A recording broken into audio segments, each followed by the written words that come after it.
Zonja dhe zotrinj mirëmbrëma, pronari një restoranti në Porto Palermo terrorizoi disa turistë spanjoll. Video skandaloze prej 6 minutash dhe në një rrugë prej 3 kilometrash të gjatë tregon se si Mihal Kokdhima u kacavjer mbi automjetin e ecje dhe i theu xhamin e parë me grusht. Turistët ishin ankuar për çmimet e larta dhe kishin refuzuar që të paguanin ushqimin e tepërt që ai u kishte serviru.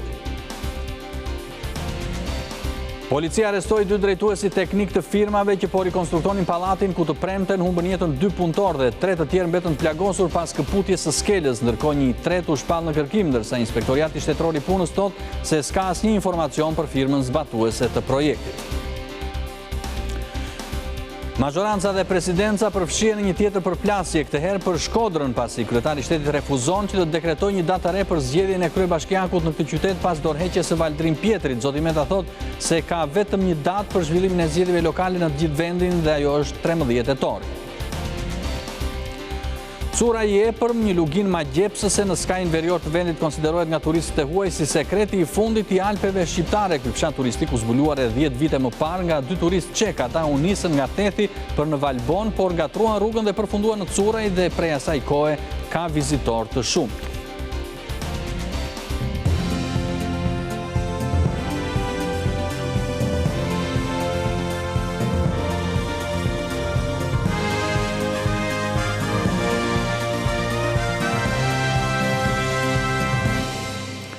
Pronari një restoranti në Porto Palermo terrorizoi disa turistë spanjoll. Video skandaloze prej 6 minutash dhe në një rrugë vetëm 3 kilometra të gjatë tregon se si Mihal Kokdhima u kacavjer mbi automjet dhe u theu atyre xhamin e parë me grusht. Turistët ishin ankuar për çmimet e larta në lokalin e tij dhe refuzuan që të paguanin ushqimin e tepërt që ai u kishte serviruar.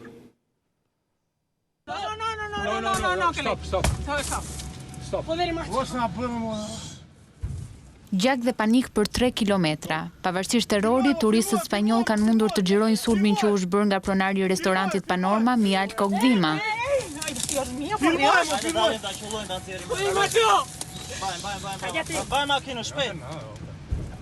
Top Channel ka siguruar videon e sulmit ndaj turistëve spanjoll, teksa Kokdhima është hedhur përpara makinës që ata udhtonin së bashku me guidën dhe shoferin shqiptar, duke thyer xhamin e makinës në ecje e sipër, ndërsa ka qenë e pamundur që drejtuesi i mjetit të shihte rrugën.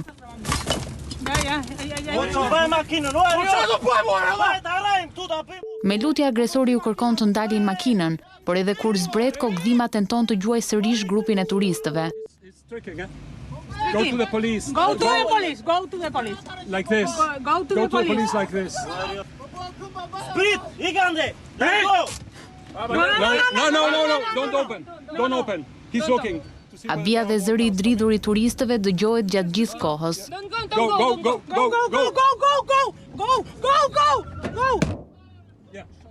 Në momente terrori, shoferi lajmëron policin, ku kjo e fundit ka arrestuar një ditë më pas 51 vjeçarin. Shkak i ngjarjes është bërë mungesa e një menuje në restorantin bregdetar. Ndonse spanjollët e dhanë porosim për 5 persona, mësohet se atyre ju servir më shumë. Të pakënaqur si dhe me çmimet e larta, turistët kanë refuzuar të paguajnë ushqimin e tepërt. Janë çuar të largohen, por jo të vetëm, pasi pronari nuk i ka pranuar kritikat e tyre. Ndërkohë, ministri i turizmit Blendi Klosi ka takuar turistët duke dënuar aktin e turpshëm të 51 vjeçarit, një ngjarje që la shenjë në pikën më të fortë të turizmit në vendin tonë, mikpritja shqiptare. Por duket se kjo nuk është hera e parë që klientët ankohen për shërbimin e Kokdhimës. Janë të shumta përshtypjet negative në TripAdvisor, ku sugjerojnë të tjerëve të mos ndalen as për një çast për të pushuar te ky restorant. Policia arrestoi 2 drejtuesi teknik të firmave që po rikonstruktonin pallatin ku të premten humbën jetën 2 punonjës dhe 3 tjerë mbetën të plagosur pas këputjes së skelës, ndërkohë një i tretë është shpallur në kërkim, ndërsa Inspektoriati Shtetëror i Punës thotë se s'ka asnjë informacion për firmën zbatuese të projektit. 2 persona janë ndaluar nga policia dhe një i tretë është shpallur në kërkim për ngjarjen e rëndë të ndodhur në kryeqytet ku një skel u rrëzua dhe 2 punëtorë humbën jetën ndërsa 3 të tjerë u plagosën. Policia ka prangosur drejtuesin teknik të firmës Gjimi që po kryente punimet. Drejtuesin teknik të sigurisë së punimeve të firmës Syla, e cila kishte instaluar skelat, ndërkohë që administratori i kësaj kompanie është shpallur në kërkim. Një ditë pas aksidentit në vendngjarje kanë ngelur shëritat e policisë që rrethojnë skenën e krimit. Banorët janë të shokuar për atë që ndodhi. Jashtë kamerave ato thonë se pallati i tyre po i nënshtroi një ndërhyrje termoizoluese ku bashkëfinancuesi ishin Bashkia e Tiranës dhe vetë banorët. Në momentin kur ka ndodhur rrëzimi, skela ka qenë në çmontime sipër, thot inspektori i punës Armando Loga, i cili shpjegon se nëse do të ishin zbatuar rregullat e sigurimit teknik, aksidenti nuk do të kishte ndodhur. Është shembur një skelë që e ndërtuar 8 kate lartësi. Ligji thotë që nëse respektohen të gjitha rregullat e sigurisë në punë, aksidenti nuk ndodh parandalohet. Përderisa ka ndodhur një aksident, do të thotë që diçka nuk ka shkuar mirë. Në këtë rast mund të jetë një ganxhe montuar gabim, mund të jetë një vendosje e skelës në bazën e saj gabim, mund të jetë një erë e fortë, mund të jetë një diçka që ne do mundohemi ta gjejmë këtë shkak dhe më pas të dalim në konkluzione të sakta për të thënë kush e solli këtë pasojë. Nuk përjashtohet gabimi njerëzor, ndërkohë nga verifikimet e para rezulton se punonjësit e firmës së skelave kanë qenë të regjistruar, ndërsa për firmën zbatuese të punimeve, Inspektorati Shtetëror i Punës ende nuk ka asnjë informacion. Janë 2 subjekte, njëri është skela Syra, është dhe një subjekt tjetër person fizik me selin në Prenjas, i cili në Tiranë nuk na rezulton të ketë deklaruar një adresë aktiviteti. Aksidenti tragjik ndodhi të premten në Drek, ku si pasojë e rrëzimit të skelës së vendosur për rikonstruksionin e një pallati në kryeqytet, humbën jetën 2 të rinj, 31 dhe 36 vjeç, ndërsa u plagosën 3 të tjerë. Ngjarja është në hetime sipër nga policia.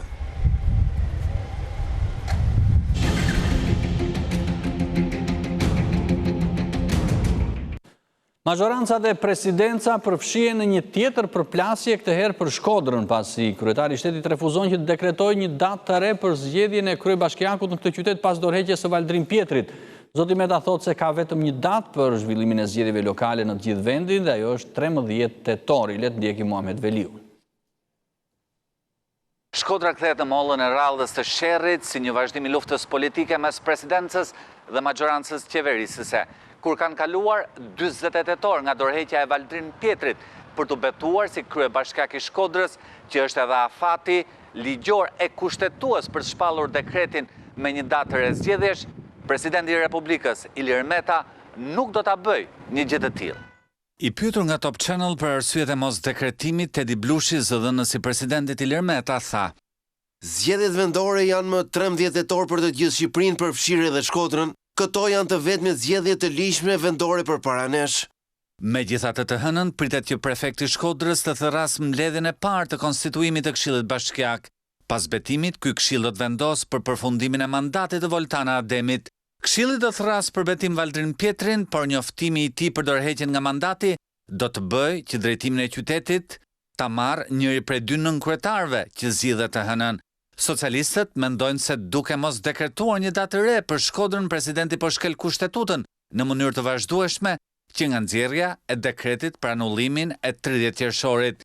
Përballë kësaj situate, ku socialistët janë kapur shahmat nga Ilir Meta, ata nuk do të bëjnë as pak rolin e spektatorit.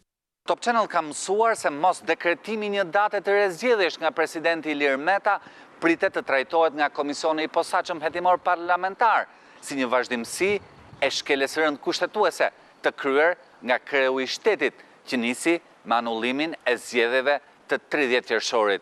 Muhamet Veliu, Top Channel, Tiranë.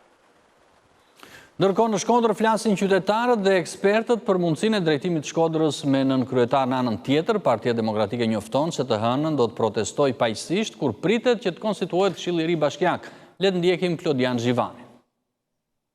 Dorëheqja e Valdrim Pjetrit nga posti i kryetarit të zgjedhur të Bashkisë së Shkodrës ka krijuar një situatë të vështirë politike në qytetin e Shkodrës. Prefekti Qes Milja ka njoftuar se ditën e hënë do të zhvillohet mbledhja për konstituimin e Këshillit Bashkiak të ri.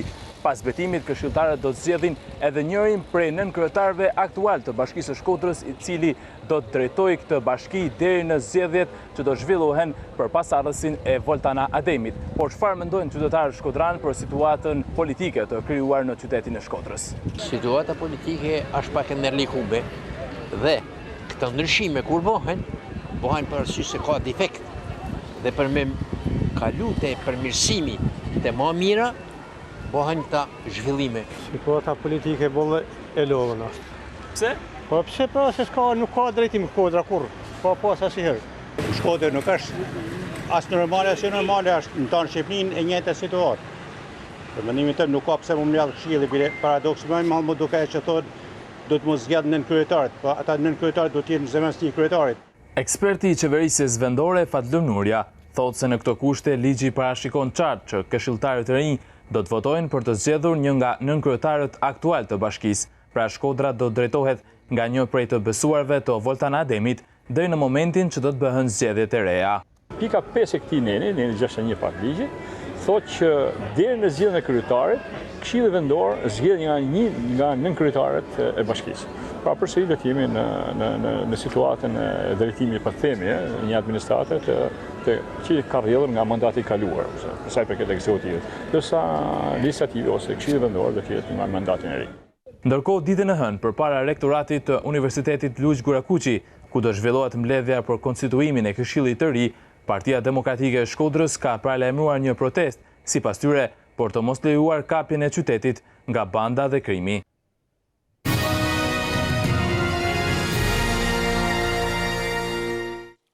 Të vëshë me këste është lehtësia që ofrohet për bizneset. Ky është propozimi për ato subjekte që kanë detyrimet të prapambetura ndaj administratës tatimore për tatimin mbi vlerën e shtuar. Bizneset që kanë detyrimet të prapambetura ndaj administratës tatimore për tatimin mbi vlerën e shtuar mund t'i shlojnë ato me këstet, duke lidhur marrëveshje me drejtorinë e tatimeve. Ministria e Financave ka ndryshuar udhëzimin për procedurat tatimore, duke u dhënë të drejtë bizneseve që të paguajnë me këste edhe borxhet e TVSH-s. Deri më tani, bizneseve është lejuar të paguajnë me këste vetëm detyrimet për taksa direkte, si tatim fitimi, por për TVSH-n kjo lehtësi nuk është ofruar. Tatimi mbi vlerën e shtuar është një taksë e cila paguhet nga konsumatori në çmimin final të mallit apo shërbimet që ai blen nga biznesi. Ky i fundit shërben vetëm si agent fiskal, që e mbledh TVSH-n për llogaritë të qeverisë. Kjo është edhe arsyeja sepse qeveria nuk e ka lejuar deri tani shlyrjen me këste të pagesave për tatimin mbi vlerën e shtuar. Por tani situata ka ndryshuar. Burimet nga tatimet i than Top Channel se ka një numër të madh biznesesh të cilat kanë detyrime të prapambetura TVSH-je, qoftë të vetdeklaruara apo qoftë edhe të vlerësuara nga administrata tatimore. Në kuadrën e të aksionit kundër informalitetit, Ministria e Financave ka vendosur që të ofrojë lehtësinë e pagesës me këste për ato biznese që kanë detyrime të prapambetura nga tatimi mbi vlerën e shtuar, duke lidhur marrëveshje me tatimet.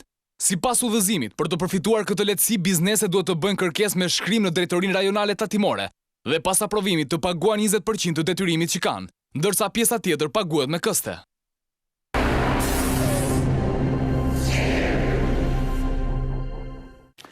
Reforma në drejtësi është kryefjalë jo vetëm e politikës, por edhe shumë qytetarëve. Një qytetar që ndron në qendër të Tiranës prej disa ditësh dhe fton të gjithë ata që kanë dosje të falsifikuara nga gjyqtarë dhe prokuror që t'ia dorëzojnë. Ditët e fundit në Tiranë ka bërë përshtypje një zotëri që mban një pankartë në dorë. Me anë të saj bën thirrje për çdo qytetar që ka dosje të falsifikuara nga prokuror dhe gjyqtar. Kam 2 ditë që dal në sheshin Skënderbeu, po kam 3 vjet që dal në përgjithë Shqipërinë. Me denuncue krimin edhe korrupsionin në institucione shtetërore. Prokuroria është falë se ju kom drejtuar kryeministrit, sepse prokuroria e gjykata vërtet janë falsifikuar me prova, me fakte i kom. I kom 5 thos dokumentat falsifikuar nga prokuroria e gjykata. Sokol Syli Sufa i jeton prej 3 vjetësh në Tiranë. A i thot se prokuroria dhe gjykata i kanë grabitur pronën e blerë në kryeqytet me lekët e djersës së tij teksa punoi si emigrant. Në anën tjetër të tabelës që nuk e lëshon nga dora shkruhet: kërkoj të punësoj student që sapo ka mbaruar shkollën. Është çështje penale zonjë, për grabitje prone me dokumentat falsifikuara. Prona në Tiranë. Ju kom drejtuar që me datën 26 t'ju bëj apelimin të kolegji posaçëm i apelimit. Më kanë prunë falsifikim formularin e falsifikuar. I kanë hedhë dokumentat e mia prej 2300 fate në kosht me durinave. S'kam as i konfliktu në konflikt me bë prokuroria gjykatat se nuk zbato ligjit. Veprimet e mos veprimet e prokurorisë mua më çojnë vllavrasje. Ndërsa po i intervistonim, na u afrua një zotëri me një dosje pronash në dorë. Kjo është një skemë bërë për studium nga liberalit, dhe më falë dhe falenderoj të shumë. Unë jam nga qyteti i Liberalit. Kam 97 vendime gjyqësore, kam denoncuar mbi 134 gjyqtarë prokuror. Rreth e rrotull denoncuesit u mblodhen edhe disa qytetarë, të cilët përkrahën thirrjen e tij për të bërë bashk kundër korrupsionit që ka mbërthyer gjyqësorin në Shqipëri. Populli e ka ngritur zërin me kohë, po nuk po bëhet asnjë gjë. korrupsion ka që në krye prokurori e deri ke bishti fundit, në institucionet e fundit, më të voglat, ka korrupsion të thellë. Turistë vendas dhe të huaj që udhtojnë këtë verë drejt jugut të Shqipërisë nuk mund të mos qëndrojnë te kalaja Ali Pashait në Porto Palermo, por të huajt në mënyrë të veçantë ndjejnë mungesën e Ciceronit për të mësuar më shumë mbi historinë e saj. Turistët në Vlorë nuk shijojnë vetëm detin. Një tjetër kuriozitet për ta përbën kultura dhe historia shqiptare.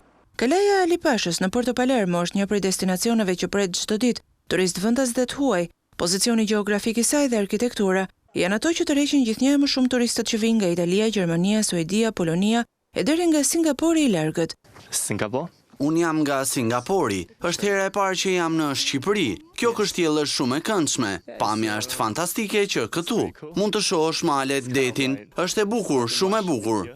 Nuk ka shumë informacione, por ne kishim lexuar për Ali Pashain dhe për Shqipërinë. Përveç bukurisë që ajo mbart, për disa nga vizitorët kjo kala do të ishte më e bukur nëse do të kishte një Ciceron dhe ndriçimin e duhur. Unë jam nga një qytet i vogël në Slovaki, është hera e parë jona këtu, jam shumë e impresionuar nga vendi. Është shumë i bukur. Natyra është e mrekullueshme, plazhet po ashtu. Njerëzit janë shumë mikpritës dhe po kalojmë shumë mirë këtu. Kemi ardhur për një vizitë dhe kemi marrë informacione në internet. Nuk duam thjesht të qëndrojmë shtrirë në plazh, por të shohim sa më shumë, të vizitojmë vendin, monumentet e tij, gjithçka është shumë e bukur. We just arrived yesterday from Greece. Ne erdhëm dje nga Greqia, është hera e parë jona këtu dhe do të qëndrojmë për 14 ditë. Po vizitojmë kështjellën këtu sepse jemi të interesuar për historinë, për kulturën e vjetër. Jam shumë i mahnitur, pasi e gjithë kjo është shumë unike. Kishim disa informacione në librin ton të guidës, por kur je këtu do të dish më shumë. Vlora tashmë ka në listë edhe këtë destinacion turistik, krahas shumë të tjerëve që ofrohen në qytet dhe zonat e tjera bregdetare. Cura i epërm, një lugin ma gjepsëse në skajin verior të vendit, konsiderohet nga turistët e huaj si sekreti i fundit i Alpeve shqiptare. Ky fshat turistik për cilin është dëgjuar shumë pak, u zbuluar e 10 vite më parë. Ata ishin 2 turistë çek, të cilët u nisën nga Thethi për në Valbon, por ngatruan rrugën dhe përfunduan në Curaj dhe prej asaj kohe ka vizitor të shumtë. Le të ndjekim Klodian Zhivani. Në skajin më verior të Shqipërisë, kufizuar nga Thethi dhe Valbona, gjendet një nga vendet më magjepse të natyrës sonë. Bëhet fjalë për Curajt e epërm, një luginë e veçantë e cila ndan Nikajin dhe Mërturin në këtë zonë dhe që është pakzuar nga turistët e huaj si sekreti i fundit i Alpeve shqiptare. Prej një viti, fal investimit të banorëve, tashmë në Curajt e epërm mund të shkohet edhe me makinë, duke shmangur kështu rrugën prej 5 orësh në këmbë. Ky fshat turistik, për të cilin është dëgjuar shumë pak, u zbulua rreth 10 vite më parë nga 2 turistë çek, të cilët u nisën nga Thethi për në Valbon, por ngatruan rrugën dhe përfunduan në Curajt e epërm, që prej asaj kohe kjo zonë ka vizitorë të shumtë, kryesisht të huaj. Më pëlqen shumë natyra këtu, teksa vështron rreth rrotull gjithçka është e këndshme, shikon shumë male të bukura, uji është fantastik dhe natyra e virgjër. Ne erdhëm në këmbë deri këtu, ishte një aventurë e vështirë, po ja vleti. Do të qëndrojmë disa ditë, pastaj do të udhtojmë drejt Thethit. Janë vende që edhe i njohim dhe i duam shumë. Lejmo që fshati Curaj i epërm është i përmendur si fshat i mrekullueshëm në mes maleve, por se i metën masdore për shumë kohë. Qesk Prebibaj është një nga udhërrëfyesit turistik të Alpeve të Veriut, i cili tregon se për këtë fshat ka interes nga turistët, por që fatkeqësisht mungojnë disa nga kushtet bazë. Kryesisht gjatë kësaj periudhe ka turistë, domethënë fillimisht kanë ardhur nga Çekia, Polonia, edhe turistë gjerman, austriak, deri edhe nga Izraeli. Vjet u bë rruga e re, domethënë një rrugë alpine. Edhe kanë filluar të marrë turistë edhe nga Shqipëria, edhe këto që s'kan qef me ecë, domethënë. Kryesisht vinë turista që ecin nëpër male, domethënë. Përveç bukurive natyrore, ku mund vizitohen ujvarat, shpellat e shumta dhe mund të eksplorohen bjeshkët, vizitorët mund të ndalen edhe në kishën qindravjeçare, e cila ka një histori mjaft të veçantë. Kjo kishë krahas se është vend peligrinazhi, është bërë edhe një objekt turizmit që vinë shumë vizitor, edhe turistë në Shqipëri e vizitojnë, edhe për si objekt kultit që ka shpëtuar në këtë zonë a kaq të thella, edhe si objekti historisë që ka, kjo kishë dhe fshati Surajepër. Një tjetër e veçantë e kësaj zone është fakti se bez pas brezit të moshuarit e curajt të Eprëm janë betuar dhe u kanë lënë amanet pasardhësve që tokat e tyre të mos i shesin apo t'i dhurojnë personave të huaj duke ruajtur në këtë mënyrë kulturat dhe traditat e tyre. Për Top Channel nga curajt e Eprëm në Tropoj, Klodian Zhivani. Topviz.tv, faqja me klikuar e internetit e shqiptarve. Gjithçka që ndodh në vend, rajon dhe botë. Gjithçka nga aktualiteti, sporti dhe argëtimi. Me një dizajn të ri dhe shumë praktik, si në versionin desktop dhe atë mobile. Topviz.tv, të parët për shqiptarët. Janë ditë e fundit deri në nisjen e epokës së re të transmetimeve digjitale në Tiranë, Durrës dhe Vlorë. Nga 1 shtatori, të gjithëve ju duhet një dekoder, se sa i domosdoshëm është ai, na e tregon Kristi Gongo, e cila ishte në një nga dyqanet e Digitalbit këtu në kryeqytet. 1 shtatori po afron për fikjen e transmetimit të vjetër televiziv nga analog në digital.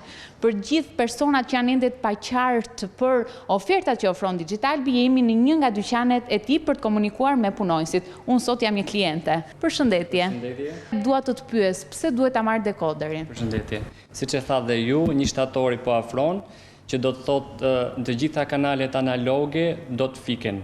Për qytetarët që nuk disponojnë televizor që kanë dekoder DVB-T2 të integruar ose dekoder të jashtëm DVB-T2, duhet pajisen me këtë dekoder. Kështu që Digital ju ofron ofertën më të mirë që është në treg, duke marrë vetëm një abonim 3 mujor familjar plus kartën smart, dekoderin e përfitoni falas. Po nëse unë nuk e marr këtë dekoder, çfarë më ndodh? Atëherë, nëse ju nuk e merrni këtë dekoder dhe nuk keni televizorin me DVB-T2 të integruar, do ju mbyllen të gjitha kanalet. Kështu që nuk do keni mundësi të shikoni asnjë lloj kanali. Dekoderi TVB-T2 është i nevojshëm në mënyrë që televizori juaj të mos kthehet jo funksional. Ndaj deri më 1 shtator ju duhet pajisjeni me këtë aparat, në të kundër do të qëndroni në radhë të gjatë pritjeje në ditën e afatit përfundimtar. Me ofertat e Digital, ju përfitoni jo vetëm kanalet e lira, por mund të shihni dhe produktin që ofron platforma televizive të gjithë shqiptarëve. Në çdo cep të saj, Korça është në fest në këto ditë të gjysmës së 2 të Gushtit. Retro dhe një pjesë e koleksionit makinave të vjetra kanë zbritur në qendër të qytetit. Doriela Çule do të na sjellë detajet tani. Doriela, të përshëndes. Cila është atmosfera që ka sjellë Retro në Korçë, ku përveç makinave të vjetra, të gjithë ata që dëshirojnë mund të kenë edhe një targ të personalizuar me mbishkrimin që duan, apo jo? Po, përshëndetje, ndodhemi në pazarin e vjetër të Korçës, në sheshin Parati, ku këtu është krijuar një atmosferë veçantë. Pikërisht makinat e vjetra, të cilat i përkasin periudhës para vitit 1980 janë ekspozuar, ndërkohë që kemi dhe një stend ku prodhohen targa të personalizuara. Mjafton që qytetarët të zgjedhin mbishkrimin që ata duan dhe të marrin një suvenir të bukur. Sigurisht, kjo është një mënyrë e veçantë për të bërë pjesë e atmosferës festive që ka qyteti këto ditë, si rjedhojë festës së birës që po zhvillohet këto mbrëmje njëra pas tjetrës. Ndërkohë, u ndodhem me një prej personave që ka sjell automjetin e tij, është Ardit Bektasha, që ka bërë pjesë makinën e tij në këtë koleksion dhe ekspozon ata për qytetarët. Ardit, si ka lindur pasioni yt për të koleksionuar makinat e vjetra? Pasioni ka nisur që në moshë të vogël, e kam, si do them, trashëguar nga babai im.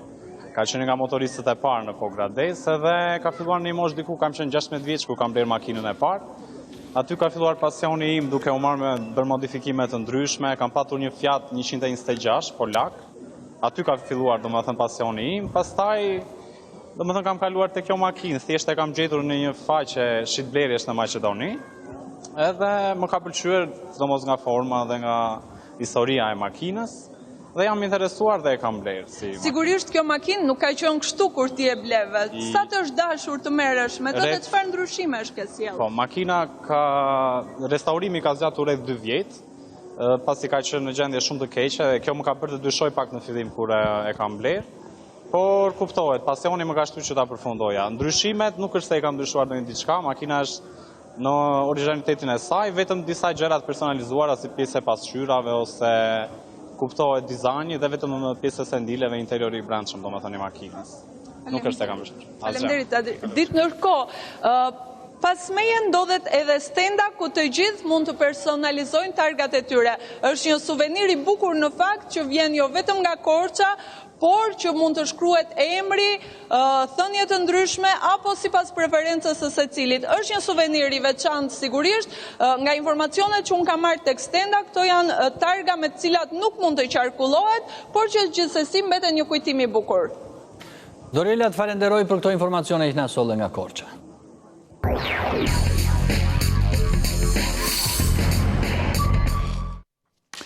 Kosova, që nga zgjedhjet e para të pas luftës, ka patur 6 kryeministra për të drejtuar qeverinë, por që nga viti 2001 asnjë prej tyre nuk e ka mbyllur një mandat plot 4 vjeçar. Në 22 gusht parlamenti mblidhet për të vendosur shpërndarjen dhe vendi do të shkojë në zgjedhjet parakohshme pas dorëheqjes së Ramush Haradinajt. Që nga viti 2001, kur janë mbajtur zgjedhjet e para të pas luftës, Kosova ka pasur 6 kryeministra në gjithsej 8 mandate. Asnjë prej tyre nuk ka arritur të përfundojë mandatin kushtetues prej 4 vitesh.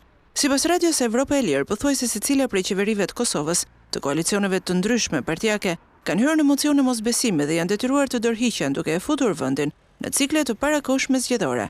Kryeministri i parë në qeverinë e Kosovës, Bajram Rexhepi, ishte zgjedhur në vitin 2002. Në këtë post qëndroi më tepër se 2 vite e gjysmë.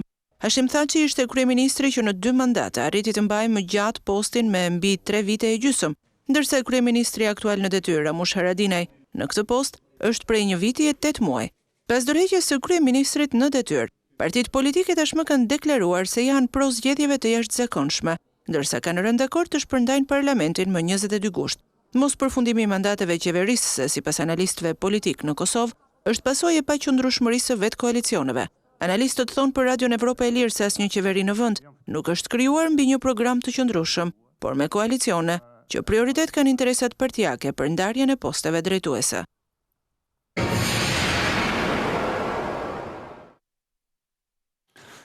Hong Kongu po kalon fundjavën e 10 të protestave nga aktivistët pro-demokracisë që nuk po ndalin manifestimet. Aktivistët pro-demokracisë në Hong Kong kanë nisur një fundjavë protestash të reja të shtunën, në një test të madh për lëvizjen pas kritikave mbi protestën në aeroport më herët këtë javë dhe shqetësimeve për lëvizjen e radhës së Pekinit. 10 javë demonstrate e kanë zhytur qendrën financiare ndërkombëtare në krizë, me Kinën që ka marrë tashmë tone të ashpra, madje e ka etiketuar dhunën në protesta si dhunë terroriste. Aktivistët planifikojnë tani tubimet të shtunën dhe të dielën si një mënyrë për t'i treguar Pekinit dhe liderëve të pazgjedhur të qytetit se lëvizja e tyre vazhdon të ketë mbështetje të gjerë në publik, pavarësisht dhunës së përdorur nga një pjesë e vogël e protestuesve ekstremist që kanë hedhur mbi të hijet dyshimi.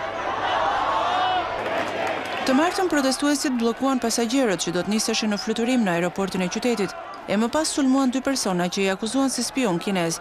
Imazhet e dëmtuan lëvizjen që deri më atëherë kishte patur në shënjestër vetëm policinë apo institucionet qeveritare. Aparati i propagandës Pekinit tani është kapur fort pas dhunës, që media shtetërore e shparlos në artikuj, foto dhe video, pa u kursyer.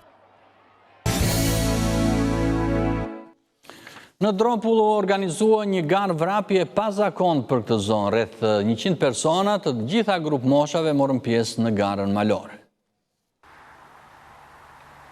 Më shumë se 100 qytetarë të gjitha moshave ju bashkuan një garë të pazakont në Dropull. Më të rriturit vrapuan përmes rrugëve dytësore që përshkojnë disa fshatra të zonës nga Terihati në Derviçan, në garën malore 10 km dhe garën e ecjes së lirë 8 km. Një kategori e tretë të miturish vrapuan në distancë deri 1.5 km duke ndërmarrë kështu një iniciativë masive sportive, më e rëndësishme e 3 dekadave të fundit në një territor ku emigracioni kap nivelin 8%. Vangel dhe Andrea Baruta janë 2 vëllezërit nga Derviçani që hodhën të parët idenë, ku thanë se vrapimi ishte një eksperiencë unike, ndërsa tregoi se zona ofron këtë mundësi për të gjithë të apasionuarit përmes shtigjeve mjaft të bukur turistik. Me doni dhe me sa kemi pjetur që një gara e parë po ka 50 njerëz, është një garë shumë e mirë në pjesëmarrje, po neve arritëm 180 veta. Deri tani edhe jo nuk e prisim kaq të madhe. Të vrapojmë bashkë, të shikojmë monumente kulturore të vendit tonë, Dropullit, dhe të jetojmë një gjë të ndryshme nga ato që jetojmë çdo vit këtu. erdhë nga Janina, nga banorët e Gjirokastrës, Libohova, këtu banorët e Dropullit, emigrantët, të gjithë. Florentino, që vinte nga Gjirokastra për të bërë pjesë e kësaj gare, tregoi se të rinjtë apasionuar pas sportit ndjejnë mungesën e aktiviteteve të tilla sportive dhe ky ishte një shans i mirë për të. Me pjesëmarrjen që pam sot, dhe këta vetë janë çuditur ata që e kanë organizuar për arsye se nuk e prisnin që të kishte kaq shumë pjesëmarrje. Aktiviteti sportiv gjeti edhe mbështetjen e konsullatës greke, bashkisë së Dropullit dhe bizneseve të zonës. Zona e Dropullit, me një habitat natyror të pasur, ofron male, lumenj, mbi 50 monumente kulturore dhe natyre, si dhe rënoja arkeologjike. Megjithatë, territori është ende jashtë hartave turistike dhe vëmendjes së agjensive që operojnë në vend. Edhe këto ditë të fundit të Gushtit, fëmijët që kanë mbyllur pushimet me familjet e tyre, po i shfrytëzojnë për t'u argëtuar deri në rinisjen e shkollës, por sa i ka shoqëruar libri dhe çfarë kanë lexuar në këto ditë pushimesh. Me marrjen e pushimeve, fëmijët kanë të gjithë kohën e lirë. E megjithatë, dita e tyre është e planifikuar më së miri, shëtitjet në natyrë, aktivitetet sportive apo kurset e ndryshme. Ndonse bota e internetit u tërri gjithmonë më shumë vëmendjen, fëmijët gjatë sezonit veror nuk lën pa lexuar edhe libra jashtëshkollor. Çfarë libra ke lexuar? Meri Ju, librin Zemra, Ditari Gregut edhe shumë libra tjerë. Kam lexuar atë të David Williamsit, Djali miliarder, shoh televizor, dal, lexoj libër. Shoh dhe celular. Shumë kohë i jepni librit apo internetit? Barazim ose pak më shumë internet. Dalim me biciklet, bëjmë xhiro, lexojmë libra ose me këta lorat elektronike për në orë në shtëpi. Erdha ka Greqia këtu në Tiranë për pushime, edhe pasaj kur të vjen në Greqi kur të kthem me për shkolla. Libra lexon në kohë të lirë? Jo. Po me telefonin merresh besoj. Po pak e shumë. Bëj piano, kam nisur të lexoj një libër. Unë kam nisur bilet të bëj vetë një libër, të krijoj vetë një libër. Mua më frymëzon tek fabulat, domethënë ato moralet. Nuk jam duke shkruar fabula, po një libër legjendar për shkak. Nga ana tjetër, gjyshëritë e tyre tregojnë për një fëmijëri krejt ndryshe nga ajo që po kalon brezi i ri. Fëmijëria sot nuk ka ku të vej, më e mirë, po fëmijët, si më thonë, janë më të llastuar. Juve përpara si e kalonit kohën e lirë? Si e kalonim kohën e lirë te baktia, ma e pyllit. Me shant nga shkolla, zhvish robat, bukën në dorë dhe kishim edhe lodra, po ishin edhe kushtet ashtu atëherë. Sot është ndryshe, do më thënë ata i pësojnë gjithë tekat, ndërsa ne në kohën tonë një çekullat pionere e mbami një javë në xhep.